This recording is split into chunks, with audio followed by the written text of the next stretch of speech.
Hello, friends, and welcome to the Exams Made Simple. We are back again with the Hindu analysis for 14th and 15th of January 2024. Start करेंगे सबसे पहले आज 15th के analysis से। पहली news जो है वो मालदीव्स की न्यूज़ है, जिसमें आपको पता है कि जो मुइज़ू की गवर्नमेंट है प्रेजेंटली वो इंडिया आउट कैंपेन कर रही है। इंडिया आउट कैंपेन मतलब कि जो भी इंडियन रिलेशंस हैं उनको कहीं ना कहीं वो तोड़ रहे हैं। फॉर एग्जांपल जो हाइड्रोग्राफिकल सर्वे होता था 2019 में, हमने साइन किया था उनके साथ हाइड्रोग्राफिकल सर्वे, जिसमें अगल बगल की जो वाटर बॉडीज उनका सर्वे किया जाता था, उससे उन्होंने बैकआउट कर लिया है। मतलब कि 2024 में वो एंड होने वाला था, उसको रिन्यू करना था, तो मालदीव्स ने बोला कि वो रिन्यू नहीं करेंगे।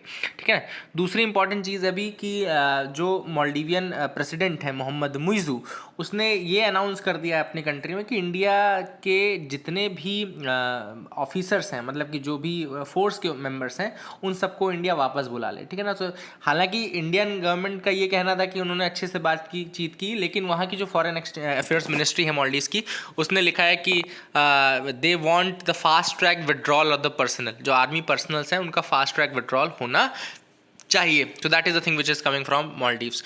तीसरी चीज़ ये है कि हमारे जो प्राइम मिनिस्टर हैं उनकी भी काफ़ी मतलब बुराई की गई थी। जो 3 मिनिस्टर्स थे मालदीवियन गवर्नमेंट के, उन्होंने कहा था कि दे आर मतलब they were started saying some bad words regarding our prime minister. So that has also hampered the relation a bit. Let's see कि किस तरीके से डिप्लोमेटिकली इंडिया इसको हैंडल करती है, but right now the relations are not good. वैसे भी जो मोहम्मद मुइज़ू की गवर्नमेंट है वो चाइना के बहुत क्लोज है, that is not coming close to India, है ना। तो ये सारे फैक्ट्स आप इंडिया मालदीवियन रिलेशन के बारे में अपडेट कर लीजिएगा जो चल रहा है। सेकेंड न्यूज़ जो है वो है Uttarakhand likely to be the first state to implement UCC.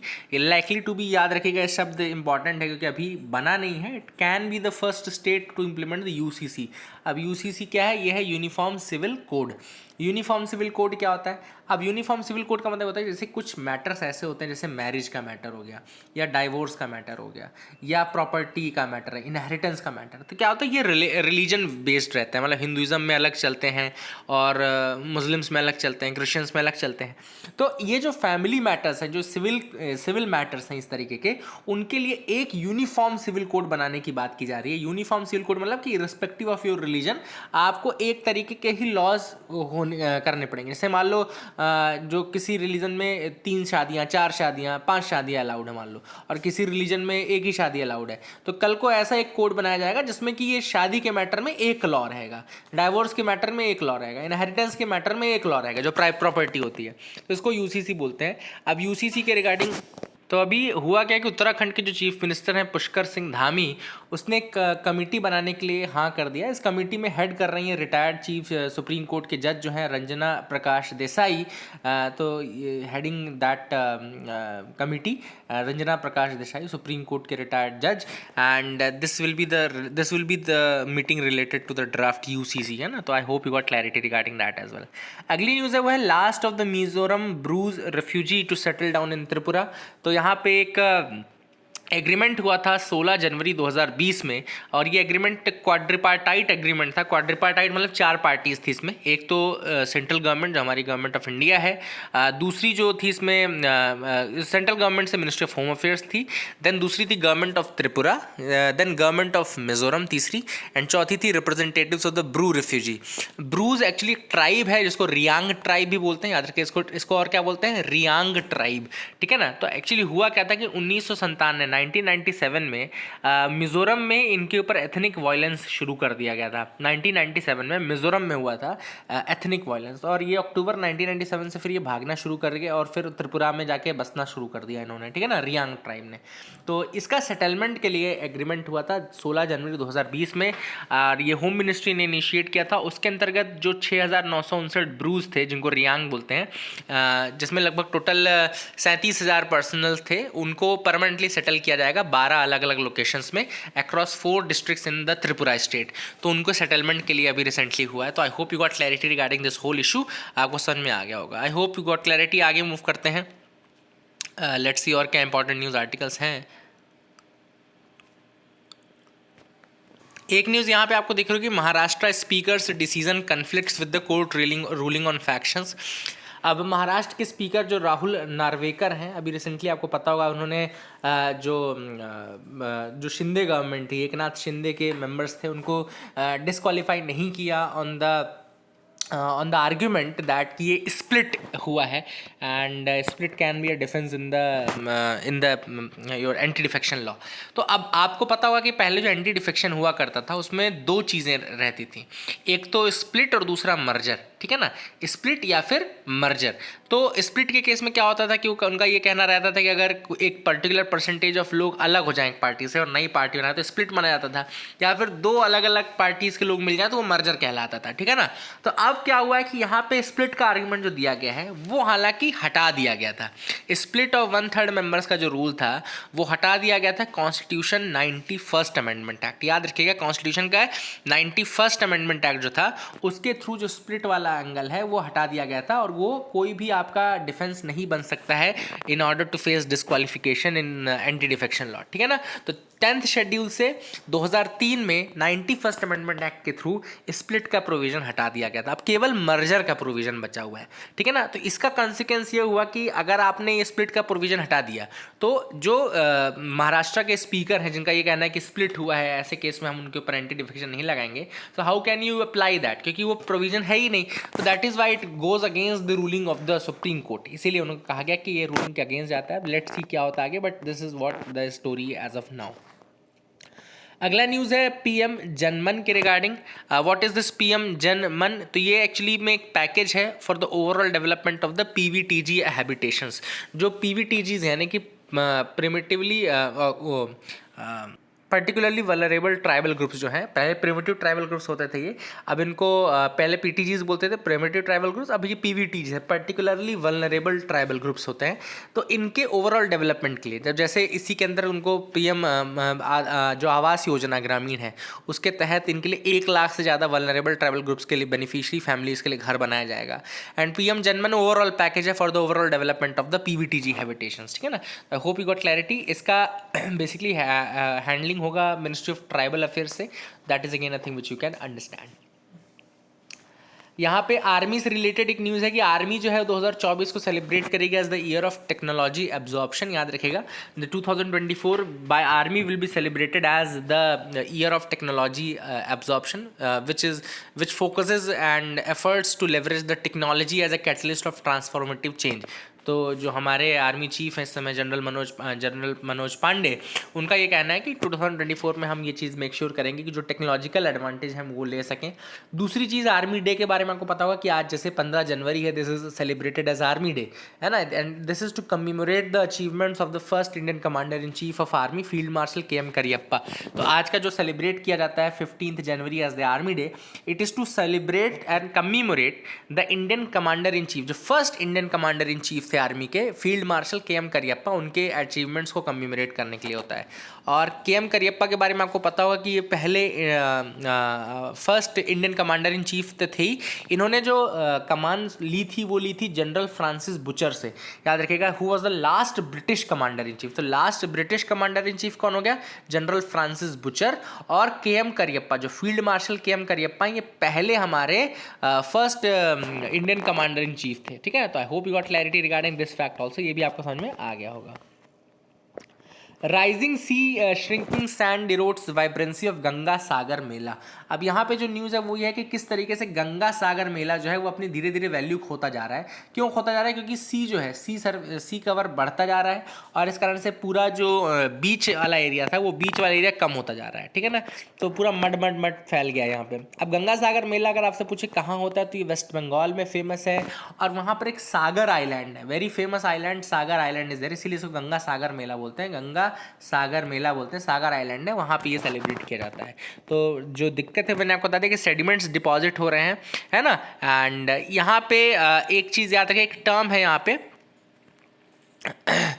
चार land. What is this a char land?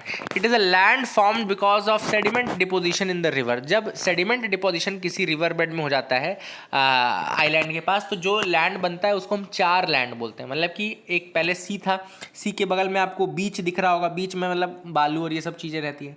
But अगर उसी के ऊपर सेडिमेंट डिपॉजिट हो जाए, मतलब समुद्र से आने वाला कचरा और मिट्टी और ये सब डिपॉजिट हो जाए, तो यहाँ पे जो लैंड फॉर्मेशन होगा वो चार लैंड कहलाएगा। This will be known as the char land deposition of sediment in the that formed near the island, and ये सागर आइलैंड की बात चल रही है। I hope you got clarity regarding that. आगे मूव करते हैं यहाँ पे, the devices that translate quantum effects to computing awesomeness. यहाँ पे कुछ डिवाइसेस के नाम लिखे गए हैं जो मॉडर्न कंप्यूटर्स और वैसे कंप्यूटिंग में यूज़ होते हैं। तो यहाँ पे जैसे एक सेमीकंडक्टर के डिवाइसेस के बारे में, जैसे पहला सेमीकंडक्टर चिप। एक सेमीकंडक्टर चिप होस्ट करती है more than 100 million transistors on 1 square millimetre. अब आप सोच सकते हैं कि एक इंडिविजुअल ट्रांजिस्टर किस तरीके से असेंबल किया गया होगा। एक सेमीकंडक्टर चिप में मोर देन 100 मिलियन ट्रांजिस्टर्स होते हैं ऑन 1 स्क्वायर मिलीमीटर, ठीक है ना। एंड ट्रांजिस्टर्स और ज़्यादा छोटे होते जा रहे हैं, they are becoming more susceptible to the quantum effects. And अब आपके पास लेकिन लिमिट है ना, कि आप एक पर्टिकुलर लिमिट के ही ट्रांजिस्टर्स यूज़ कर सकते हो, उससे ज़्यादा आप नहीं बढ़ा सकते। अब इसी न्यूज़ आर्टिकल में एक मूर्स लॉ के बारे में बताया गया है कि जो कि 1965 में अनाउंस किया गया था। और उसमें मूर्स लॉ में कहा जाता है कि जो कंप्यूटिंग पावर है it increases 10 folds every 5 year, मतलब हर 5 साल में ये 10 फोल्ड बढ़ता जाएगा। अब जो ये लॉ है ना, ये अब वैलिड नहीं रह गया, क्योंकि अब जो टेक्नोलॉजिकल डेवलपमेंट है वो इतना ज़्यादा हो रहा है, पहले हो रहा था कि पहले तो स्पीड ज़्यादा थी और अभी ये थोड़ा स्लो हो गया है। क्यों? क्योंकि अभी अगर वर्तमान में अपन चेंज का पेस देखें तो 2 फोल्ड इंक्रीज़ होता है हर 5 साल में, ठीक है, क्योंकि सैचुरेशन हो चुका है ना, सैचुरेशन लगभग आ चुका है। लेकिन इसका मतलब ये नहीं कि सैचुरेशन आ गया तो अब डेवलपमेंट नहीं हो सकता। अब नई चीज़ें जैसे कि क्वांटम रेवोल्यूशन जो है वो आ गई हैं, है ना। तो मूर्स लॉ ने क्या बोला था कि हर 5 साल में 10 गुना पावर बढ़ जाएगी कंप्यूटिंग की, लेकिन वर्तमान में ये स्पीड स्लो हो गई है, हर 5 साल में केवल 2 गुना ही स्पीड बढ़ रही है, कंप्यूटिंग की टेक्नोलॉजी बढ़ रही है। और लेकिन इसका मतलब ये नहीं कि हम एंड पे हैं डेवलपमेंट में, क्योंकि क्वांटम कंप्यूटिंग जैसी चीज़ें अब नहीं आ रही हैं। अब जो बेसिक यूनिट है क्वांटम कंप्यूटर की वो है क्वांटम बिट, या उसको क्यूबिट भी कहा जाता है, याद रखिएगा क्यूबिट भी कहा जाता है। और जैसे कन्वेंशनल कंप्यूटर में फिजिकल ऑब्जेक्ट होते हैं, 2 स्टेट होते हैं, बाइनरी 0 1।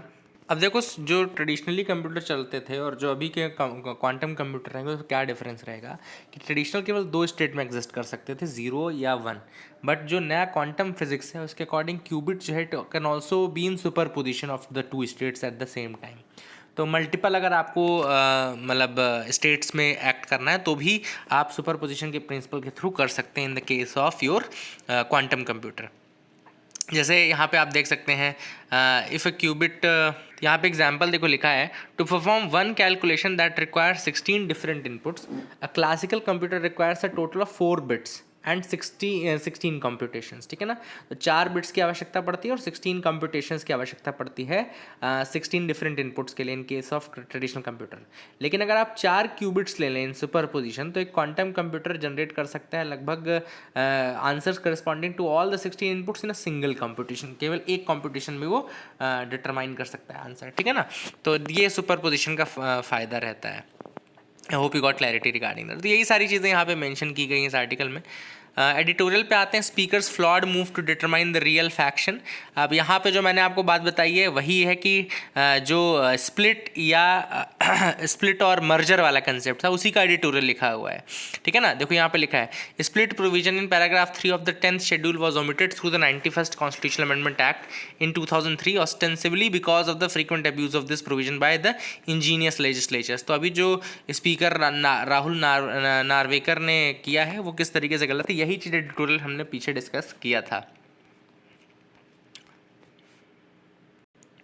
यहाँ पे टर्म आया है ग्लोबल सर्जरी का, why access to essential surgery is important, access to essential surgery. अब यहाँ पे बात चल रही है ग्लोबल सर्जरी की।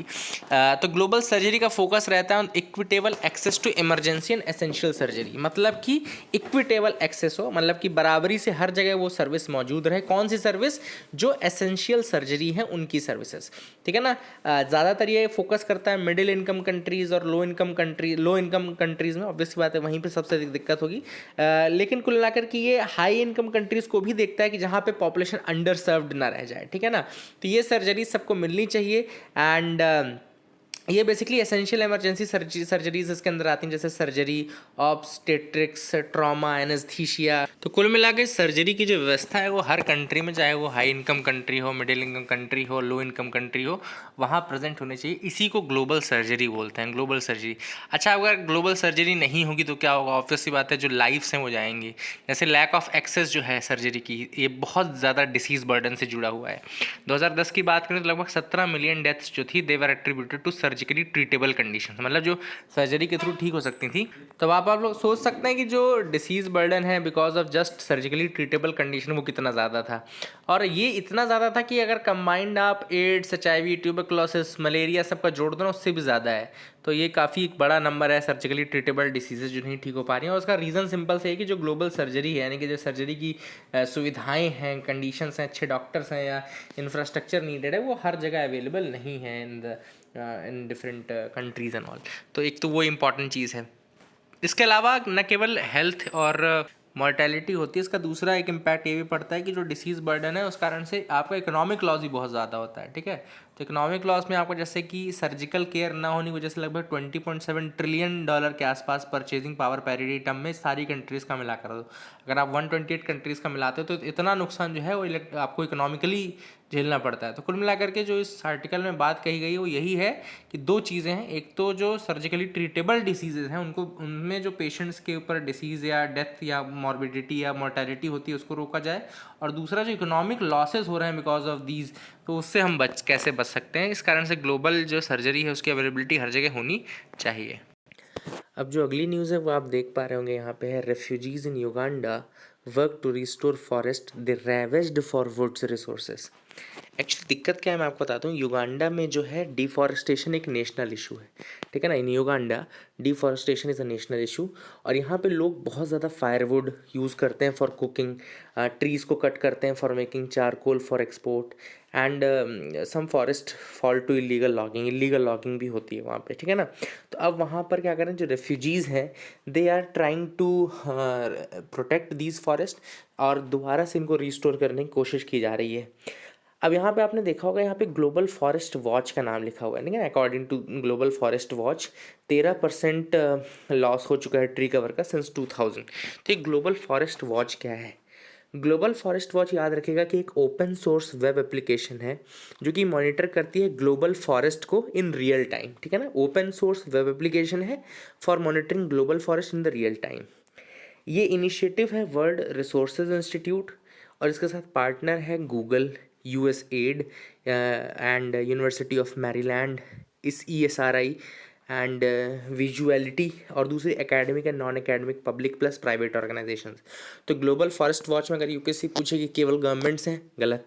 केवल प्राइवेट है, ये भी गलत। पब्लिक प्राइवेट नॉन प्रॉफिट सब मिक्स है, ये सही है ना। तो याद रखेगा। और बाकी जो बड़े इंस्टीट्यूट है जैसे world forest resource institute, Google, USAID, ये सब तो हैं ही, ठीक है। I hope you got clarity regarding that as well. ये भी आपको समझ में आ गया होगा। आगे मूव करते हैं, देखते हैं और क्या इंपॉर्टेंट न्यूज़ आर्टिकल है यहाँ पे। तो you can move ahead with me. तो आज के न्यूज़ एनालिसिस में तो इतना ही है, कल का थोड़ा सा देख लेते हैं। अब कल की न्यूज़ अगर हम देखें, संडे का दिन था तो वो भी इंपॉर्टेंट है। बहुत अच्छे अच्छे न्यूज़ आर्टिकल आए थे। तो पहली न्यूज़ देखो फ्रंट पेज की है, हालांकि आगे आपको ये न्यूज़ दोबारा मिलेगी, मैं फिर से बता दूंगा, लेकिन just for the just short news याद रखिएगा कि इंडिया का ओल्डेस्ट लिविंग सिटी जो है वो वड़नगर में मिला है। India's oldest living city Vadnagar में मिला है, ठीक है ना। अब यहाँ पर बेसिकली क्यों इसको ओल्डेस्ट लिविंग सिटी बोला जा रहा है? Because of the cultural continuity, ठीक है ना। कल्चरल कंटिन्यूटी के कारण। वड़नगर कहाँ पर है? गुजरात में है। वड़नगर में प्रेजेंट में भी लोग रह रहे हैं even after the collapse of Harappan civilization, और इसमें कल्चरल कंटिन्यूटी देखने को मिली है, ठीक है ना। तो जहाँ पर इसके साइंस मिले हैं, रिमेन्स मिले हैं, कंटिन्यूटी के रिमेन्स मिले हैं, वो चीज़ ये बताती है कि जिसको हम डार्क एजेस मान रहे थे वो एक्चुअली में डार्क एज नहीं था, दैट वाज अ मिथ। आगे मैं आपको बताऊंगा जब ये पेज दोबारा न्यूज़ आएगी। बट अभी ओल्डेस्ट लिविंग सिटी जहाँ पे कल्चरल कंटिन्यूटी देखने को मिली है वो है Vadnagar. Live in Taiwan polls as the voter cheer for a democracy. तो ताइवान में जो प्रेसिडेंट इलेक्ट हैं वो है लाई चिंगते, एंड इनको जीत मिली है। हालांकि चाइना ने इंटिमिडेशन दिया था, डराया था कि ये नहीं जीतना चाहिए, लेकिन यही व्यक्ति जीता है। अब देखो, चाइना डरा रही है कि ये नहीं जीतना चाहिए, वही व्यक्ति जीता है। इसका मतलब क्या कि ताइवान के जो लोग हैं वो चाइना से नहीं डरते और वो डेमोक्रेसी चाहते हैं। दूसरा, इसमें एक न्यूज़ आई थी, आर्टिकल आया कि यूएस क्या ताइवान के इंडिपेंडेंस सपोर्ट करता है। तो याद रखिएगा, यूएस के प्रेसिडेंट जो बाइडेन ने क्लियर शब्दों में कहा है कि US does not support the independence of Taiwan. ठीक है ना, उनका रिएक्शन पूछा गया था, उन्होंने क्लियर शब्दों में कहा है कि US does not support the independence of Taiwan and US is Taiwan's most important international backer. अगर देखा जाए तो यूएस ताइवान का सबसे बड़ा इंटरनेशनल बैकर है, आर्म सप्लाईज भी करता है, लेकिन फॉर्मल डिप्लोमेटिक टाइज नहीं है। याद रखिएगा, इंडिया के भी फॉर्मल डिप्लोमेटिक टाइज ताइवान के साथ नहीं है। रीज़न बीइंग कि चाइना कहता है वन चाइना प्रिंसिपल है, एंड वन चाइना प्रिंसिपल के अकॉर्डिंग आप केवल जो चाइना है, जिस कंट्री को हम पीपल्स रिपब्लिक ऑफ चाइना बोलते हैं, केवल वही चाइना है और दूसरा कोई चाइना नहीं है। और ताइवान खुद को रिपब्लिक ऑफ चाइना बोलता है, तो दूसरी कंट्रीज़ के लिए प्रॉब्लम यह है कि चाइना बोलता है कि आप इसके साथ, ताइवान के साथ डिप्लोमेटिक रिलेशन नहीं रख सकते हैं। ठीक है, तो I hope you got clarity regarding that as well. आगे आप मेरे साथ मूव कर सकते हैं, देखते हैं और क्या इंपॉर्टेंट न्यूज़ आर्टिकल है। यहाँ पे union government reconstitutes the EPFO governing body. अब यूनियन गवर्नमेंट ने क्या किया है, it has reconstituted the central board of trustees. ठीक है ना, सेंट्रल बोर्ड ऑफ ट्रस्टीज़ क्या है, ये ईपीएफओ की गवर्निंग बॉडी है। याद रखिएगा, central board of trustees EPFO की गवर्निंग बॉडी है, और इसमें कुछ लोगों के रिप्रेजेंटेशन को एक्सक्लूड कर दिया गया है। किसके किसके रिप्रेजेंटेशन को ईपीएफओ की गवर्निंग बॉडी से हटाया गया है, तो इसमें रिप्रेजेंटेशन हटाया गया है Indian National Trade Union Congress का, All India Trade Union Congress का, and All India United Trade Union Centre का। ठीक है, इसके अलावा All India Manufacturers Association, All India Manufacturers Association याद रखिएगा एक ऑर्गेनाइजेशन है, employers started by legendary engineer M Visvesvaraya 1941, also could not find a place. तो ऑल इंडिया मैन्युफैक्चरर्स एसोसिएशन जो है, मैन्युफैक्चरर्स एसोसिएशन, इसको स्टार्ट किया था एम विश्वेश्वरैया ने 1941 में। इसको भी मेंबरशिप नहीं दी गई है of the central board of trustees of the EPFO, employ provident fund organisation जो होता है। ठीक है ना, एम्प्लॉयज़ प्रोविडेंट फंड। जो नया पैनल है, it will get a 5 year tenure. जो नया पैनल है उसको 5 साल का टाइम टेन्योर दिया जाएगा। It will look after that. And chairman कौन रहेगा सेंट्रल बोर्ड ऑफ ट्रस्टीज़ का, तो यूनियन लेबर मिनिस्टर जो रहता है, union labour minister is the chairman of the central board of trustees. तो ये भी आप फैक्ट याद रख सकते हैं। Hope you got clarity regarding these facts. यहाँ पे near complete dam of Ken Betwa project yet to get environmental nod. अब यहाँ पे जिस प्रोजेक्ट की बात चल रही वो है लोअर ओर, याद रखिएगा। लेट मी शो यू, यहाँ पे लिखा भी हुआ है लोअर ORR, लिख लीजिए लोअर ORR, लोअर ओर। ये डैम है जो कि बन रहा है, and this is as per the lower Orr dam. देखो यहाँ लिखा है, In 2019, the Madhya Pradesh government began constructing the Lower Aur Dam, which is part of the second phase of the center's ambitious Ken-Betwa interlinking project. तो Ken-Betwa interlinking project का एक part है और dam, lower और dam. इसका construction शुरू हो गया, लगभग कंप्लीशन भी है, लेकिन अभी भी इसको इन्वायरमेंटल मिनिस्ट्री का नॉड क्लियरेंस नहीं मिला है। आगे मूव करते हैं, देखते हैं क्या इंपॉर्टेंट न्यूज़ आर्टिकल है। तो यहाँ पे है India's oldest living city found in Vadnagar, multi institutional study. तो एक जॉइंट स्टडी की गई है 5 प्रोमिनेंट इंस्टीट्यूशंस की, और उसने कहा है कि कल्चरल कंटिन्यूटी जो वडनगर में है present day Gujarat, even after the collapse of Harappan civilization, है ना। एंड तो अब इसका क्या इंपॉर्टेंस है मैं आपको बता देता हूँ। इसमें स्टडी की गई है IIT खड़गपुर के द्वारा, archaeological survey of India, physical research laboratory, Jawaharlal Nehru university, Deccan college. इसने कहा है कि भैया ह्यूमन सेटलमेंट 800 BC से अभी कंटेम्प्रेरी आपको पूरा देखने को मिल जाएगा। ठीक है, प्रेजेंट डे तक। ठीक है, तो ये कल्चरल कंटिन्यूटी की बात हो गई। ठीक है, it is the oldest living city जो अभी भी एग्जिस्ट करती है। एंड इसमें उन्होंने एक चीज़ बताई है कि यहाँ पे multi cultural and multi religious आपको एविडेंसेस मिलेंगे, हिंदुज़म के, बुद्धिज़्म के, जैनिज़्म के, इस्लामिक सेटलमेंट के, सारे आपको एविडेंसेस देखने को मिलेंगे इन द वडनगर। ठीक है ना, तो ये दूसरा एस्पेक्ट है। इसके अलावा the period between the collapse of Indus valley civilization and the emergence of iron age जो है, इसको डार्क एज कहा जाता है है ना, क्योंकि वहाँ पे कहते हैं कोई सिविलाइजेशन का पार्ट एग्जिस्ट नहीं कर रहा था, इसलिए डार्क एजेस पार्ट है, ठीक है। End of the Indus valley civilization and rise of the Vedic period. But यहाँ पे वडनगर उसमें भी एक चूँकि यहाँ पे आपको सेटलमेंट मिलता है तो जो डार्क एजेस का मिथ है वो सामने आता है। तो this is one thing that has been mentioned here in this article. I hope you got clarity regarding that as well. अगली जो न्यूज़ है वो है centre is planning to promote less known tourist attractions. तो अब central ने plan किया कि जो वेटलैंड्स कम लोग जानते हैं या जिनको विज़िट कम किया जाता है वहाँ पे विजिटेशन बढ़ाए जाएँ।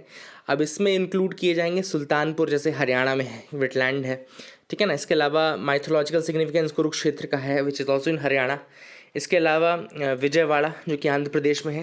तो ऐसी साइट्स को प्रमोट किया जाएगा एंड वहाँ पे सस्टेनेबल रिस्पॉन्सिबल टूरिज़्म जो है और involvement of the local community, sensitisation, training दी जाएगी for service providers and all. ये सारी चीज़ें ऐसी लोकेशंस पे किया जाएगा ताकि यहाँ पे भी टूरिज़्म बढ़ सके और ऐसा ना हो कि बहुत एक मिसमैच या डिवाइड टाइप का देखने को मिले। I hope you got clarity regarding that as well. आगे मूव करते हैं, देखते हैं और क्या इंपॉर्टेंट न्यूज़ आर्टिकल हैं। जस्टिस विदाउट पावर, ये जो आर्टिकल है ये इंटरनेशनल कोर्ट ऑफ जस्टिस के ऊपर लिखा गया है कि भैया आप एक इंस्टीट्यूशन ग्रुप में काम कर रहे हैं, यूनाइटेड नेशंस के इंस्टीट्यूशन ग्रुप में काम कर रहे हैं। आपके पास मतलब 15 जजेस काम करते हैं जो कि 9 साल के टेन्योर के लिए काम करते हैं, ठीक है। बहुत पहले से, अब देखो 1945 से ICJ तो इस्टेब्लिश हो चुका था, है ना। तो जो ये है पीस पैलेस हेग नीदरलैंड में, वहाँ पे international Court of justice establish हुआ था जून 1945 में बाय द UN चार्टर, ठीक है ना।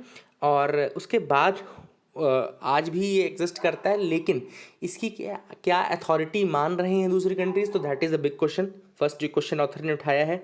एंड इसके अलावा इसके पहले जो ICJ था उसके प्रेडिसेसर थी permanent Court of international justice था, याद रखिएगा। Permanent Court of international justice का प्रेडिसेसर ऑर्गेनाइजेशन था। ICJ की स्ट्रेंथ 15 जजेस हैं, 9 ईयर्स टर्म होता है जब मैंने आपको बताया, है ना। एंड इसका इलेक्शन होता है UN जनरल असेंबली के through and United nation security council के थ्रू, ठीक है ना। एडहॉक जजेस भी अपॉइंट किए जाते हैं कई बार ऐसे केसेस में जहाँ पे स्पेशलाइज्ड नॉलेज लगता है। तो याद रखिएगा कि एडहॉक जजेस का प्रोविज़न क्या इंटरनेशनल कोर्ट ऑफ जस्टिस में है, तो yes there is a provision of ad hoc जजेस in the International Court of Justice, ये भी आप याद रख सकते हैं। अब ऑथर ने कुछ एग्जांपल्स दिए फेमस जहाँ पे ICJ की अथॉरिटी को नहीं माना गया। तो वहाँ पे एक फेमस एग्जांपल है Nicaragua versus the US case, है ना, याद रखिएगा। एंड यहाँ पे हुआ क्या था कि US ने सपोर्ट किया था कॉन्ट्रास को एंड इसी कारण से Nicaragua versus US case ICJ में गया। हालांकि US ने रिफ्यूज़ कर दिया to submit to the court's jurisdiction and enforce its subsequent ruling. तो ठीक है ना, तो US ने नहीं माना कि ICJ का कोई ज्यूरिसडिक्शन है और उसकी रूलिंग इन्फोर्स करने से मना कर दिया। इसके अलावा 2019 में केस इंस्टीट्यूट किया गया था गैम्बिया के द्वारा against Myanmar for its military crackdown on Rohingya refugees, ये अभी भी ट्रायल में है ना। एंड लगभग 2.5 साल हो चुके हैं, कोई जजमेंट देने में कोर्ट को लग गए 2.5 साल, है ना। And on the preliminary objection and काफ़ी टाइम लग गया मतलब कि। लेकिन बड़ी बात ऑथर ने बताया कि ये है कि ICJ अभी भी it is able to carve out niche position, जबकि इंटरनेशनल में बहुत सारे आपको बॉडीज ट्रिब्यूनल्स मिल जाएंगे। Permanent Court of Arbitration, International Court of Criminal Court, International Tribunal for the Law of the Sea, ये सारे पैनल्स हैं। लेकिन ICJ फिर भी अभी भी स्टैंड करता है। हालांकि कुछ हिस्टोरिकल आपको देखने को मिलेगा जहाँ पे इसके जजमेंट्स को पुट असाइड किया गया है।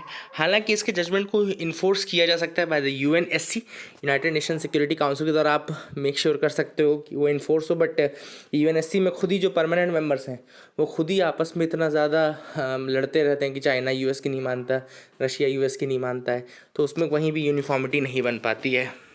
अगली जो न्यूज़ है, changing environment caused the demise of largest primate. तो यहाँ पे एक लार्जेस्ट नोन प्राइमेट की बात चल रही है which is a giant app from China, याद रखिएगा।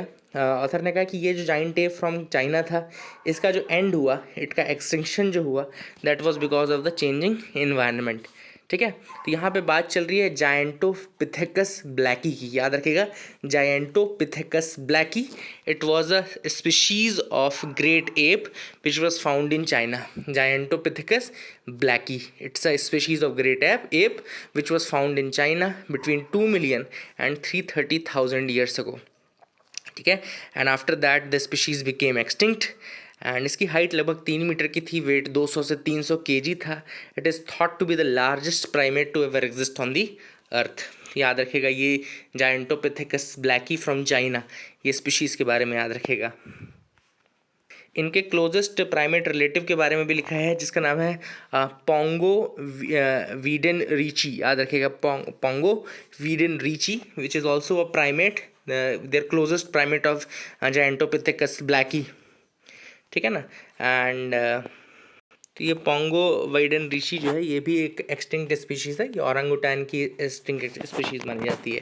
ठीक है ना। तो I hope you got clarity regarding that as well.